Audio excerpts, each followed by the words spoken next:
Well, guess what? The fun goes on, the FUD goes on in Jade Protocol land, all you smartens, all you Jaders.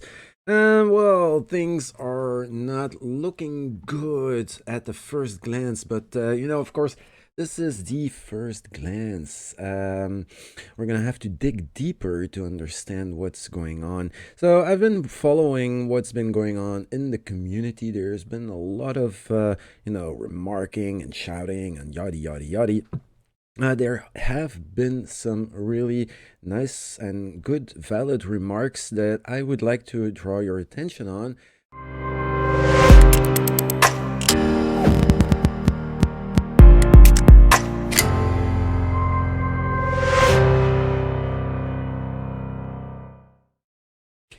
All right, guys, now, you know what? First thing I would like to mention is the Discord is looking more and more like the troll box in the old days, but now there's GIFs. There's many GIFs and memes and stuff. It's it's quite entertaining.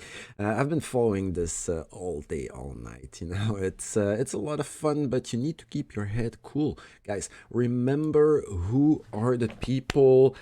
Remember, you don't know who are the people that are fudding. You don't know their intentions. Why are they doing this? Is this because they want you to save money, or is it because they want you to dump all your coins? What is the intention? Now, there are a few things that you need to remember about this project. It's been a fall-off race since the beginning, and that was also the intention of the protocol. Why? Well, a lot of good arguments. Number one, money fountains just don't work. You can't turn on the sprinkler expecting that what comes out of it is going to be money and valuable. You have to put value into this if you really want this project to succeed. Now remember, this is what the developers have been saying from the beginning. Now, of course, we're still waiting for them to start putting in valuable projects, but right now, all I see is a lot of FUD and, people falling off. Now, next point I want to address is people saying that the APY is falling too fast. Well, for this, you're going to have to look at the other forks, the other ohm forks, and see what their APY is doing. So here, let's have a look at Wonderland.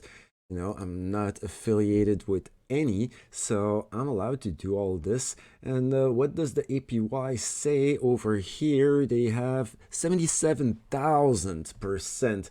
Going back to Jade Protocol, we're at 200 and almost 80,000%. So is it falling off too fast? Well, that's your decision, but you need to compare facts before you really start crying wolf. Okay, now people wanted the APY to drop for the price to start moving up. Now, it's not a light switch. You need the market to follow and to settle in. And of course, a lot of people are gonna drop off, and this is what it is. This is a drop-off race. Me personally, how I see this, this is a new market. There have been the NFTs that have been so popular. And why? Not just for the artwork, because some of those things are ugly, let's face it, but they are access cards. And this is what makes them valuable. Now let that sink in. All these tokens that we're gathering here by the masses are actually serving as an access card. And this is what we were promised, and this is the name of the game. This is what we are still playing. So keep your head level. Don't give in to the FUD if you really, really want to go into this project. Now, should you go into this project? This is not for me to decide, and I'm not the one telling you these things, you know? I'm just trying to explain the stuff we are actually into. Now, price has been sinking. Yeah, and I've seen people make some crazy, nice technical analyses, but of course, you know, you have to remember that this is a new coin. You know, you can't expect technical analysis to be valid on these things. You know, the market still has to settle in. We still have to build a community, momentum, and volume. This is just the first wave. Now, what's gonna pick up a dead coin? Because coins never die. Either the project gets abandoned or the project builds on with something crazy and then people jump in and the price just goes up. So, okay. Now, another point of concern that I would like to address that has been used to create FUD is the fact that the Treasury balance is going down. Yeah, of course, it does go down because this Treasury is not made out of USD or BUSD alone. All these tokens that get bonded, everything that gets bonded gets thrown in the Treasury. That's where the Treasury comes from. Now, you have to understand that there is a portion in BUSD, but there's also a portion in BNB, and there's a portion in Jade BUSD LP tokens. So all these things are also going to change, are going to affect the value of the Treasury. So keep that in mind when you read these FUDs. It's very important. Now, one last thing, talking about those money fountains. How do DeFi projects work? What was the first idea? How did DeFi actually start to make sense to me? Well, a centralized exchange lives off of your fees that you pay on every transaction. Now, DeFi actually is not that different. Every market maker or every liquidity pool is going to add some fees on top of the regular network fees that you would pay, because this is what incentivizes the liquidity providers. Okay, so this is where some of the DeFi money is coming out of. Now, we also have maximizer pools. Those are where you can stake your LP tokens, and the profit that your LP tokens are actually making gets given to the protocol. The protocol gives you instead tokens that they are printing out of nowhere. So you see where it's going. Now, the most important thing when you research DeFi projects is the team behind it. Are they going to add value to whatever they are building on, or are they actually just sitting there cashing in money?